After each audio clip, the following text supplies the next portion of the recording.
राधे राधे दोस्तों, आप सभी कैसे हैं? अच्छे होंगे। दिन की शुरुआत राधा रानी के नाम से करूं तो दिन क्या जीवन भी सवर जाएगा।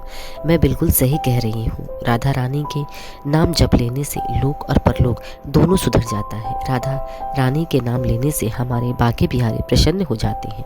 सुना है आपने, राधा रानी राधे राधे जपोगे तो आएंगे बिहारी। यकीन नहीं है तो आइए मैं आज आपको एक कहानी सुनाती हूँ जिसको सुनकर आपको यकीन हो जाएगा।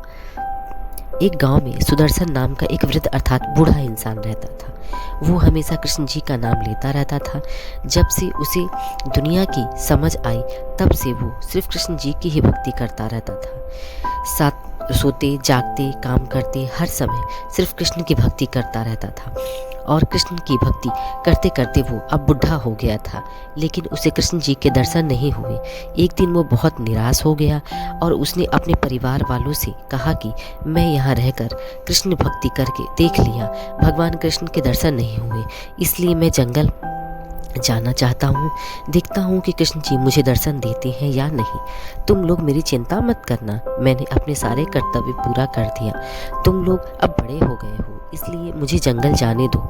मैं अपना कृष्ण की भक्ति जंगल में ही करूँगा, शायद वो वहाँ मुझे मिल जाएंगे। ऐसा कहकर वह सुदर्शन जंगल में चला गया और वहीं रहकर कृष्ण की भक्ति करता रहता। ऐसा करते करते उसे जंगल में भी बहुत समय गुजर गया, लेकिन भगवान कृष्ण जी के दर्शन नहीं हुए। फिर भी सुदर्शन अपना भक्ति करना नहीं छोड़ा। कृष्ण, मैं तेरी भक्ति करते करते मर भी जाऊंगा तो अगले जन्म फिर से तुम्हारी ही भक्ति करूंगा, ऐसा सुदर्शन हमेशा कहता रहता था। दोस्तों, आपको तो पता है भगवान के पाने के लिए भक्त को बहुत कुछ त्यागना पड़ता है।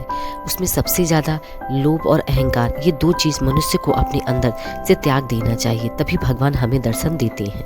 एक दिन सुदर्शन कृष्ण कृष्ण करके अपनी भक्ति कर रहा था, तभी उसने देखा एक मोर राधे राधे करके नाच रहा है और बहुत खुश है। जब वो राधे राधे का जाप कर रहा था तो सुदर्शन का ध्यान भंग हो जा रहा था, अर्थात वो सही से कृष्ण की भक्ति नहीं कर पा रहा था। राधा राधा सुनकर और उसे गुस्सा भी आ रहा था। मोर देखा कि मोर बार बार बोल रहा है तो वो परेशान हो गया कि मैं कृष्ण का जाप कर रहा हूँ और तुम ये राधा नाम कहीं और जाकर करो। तब मोर ने कहा, क्यों, जब तुम कृष्ण का जाप कर रहे हो तो मुझे कोई परेशानी नहीं हो रही है, तब मेरे राधा नाम जपने से तुम्हें परेशानी क्यों हो रही है? तब सुदर्शन गुस्से में आ गया और कहा, तुम मुझसे ज़्यादा जानते हो, मैं सालों से कृष्ण की भक्ति कर रहा हूँ और तुम राधा नाम जपते रहते हो, इसलिए पक्षी हो। यह सुनकर मोर ने कहा, क्या तुमने कृष्ण को पा लिया है, अर्थात क्या तुम्हें उनके दर्शन हो गए हैं? तब सुदर्शन ने कहा, नहीं, क्यों, तुम्हें दर्शन हो गए क्या? तब मोर ने कहा, हाँ। तब सुदर्शन का गुस्सा शांत हो गया और शांति से मोर से पूछा, वो कैसे मिले, बताओ, मैं भी उनके दर्शन करना चाहता हूँ। तब मोर ने कहा, राधा रानी का नाम जपो तो कान्हा अपने आप आएंगे, जहाँ राधा रानी होगी वहीं तो कान्हा अर्थात कृष्ण आएंगे। यह सुनकर सुदर्शन राधा रानी का नाम जपने लगा। अब तो सुदर्शन और मोर दोनों राधा रानी का नाम जपने लगे। यह आवाज़ कृष्ण जी के कानों में पड़ी और कृष्ण जी ने सोचा कि कौन ऐसा है जो मेरी राधा को पुकार रहा है। कृष्ण जी तो सब चीज़ जानते थे, वो भगवान थे, उसे सारी बात पता थी। वो इस धरती पर तुरंत आए और सुदर्शन के पास आकर बोले, बोलो सुदर्शन।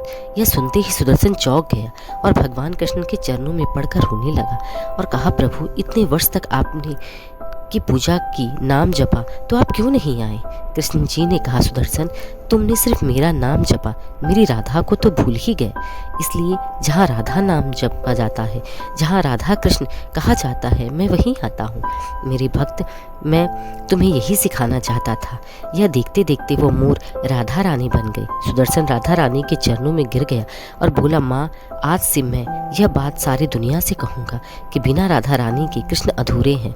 यह बोलते ही कृष्ण जी और राधा रानी उसे दर्शन देकर चले गए। फिर सुदर्शन अपने गांव जाकर यह बात सबको बतलाई और राधे कृष्ण की भक्ति करने लगा। इसलिए कहते हैं दोस्तों, जहाँ राधा रानी है वहीं कृष्ण जी हैं। जहाँ राधा रानी का नाम जपते हैं वहाँ कृष्ण जी खुद ही खुद आ जाते हैं। दोस्तों, अगर ये कहानी आपको मेरी अच्छी लगी हो तो मेरे चैनल को लाइक, सब्सक्राइब और शेयर ज़रूर कीजिए। प्रेम से बोलिए राधे राधे।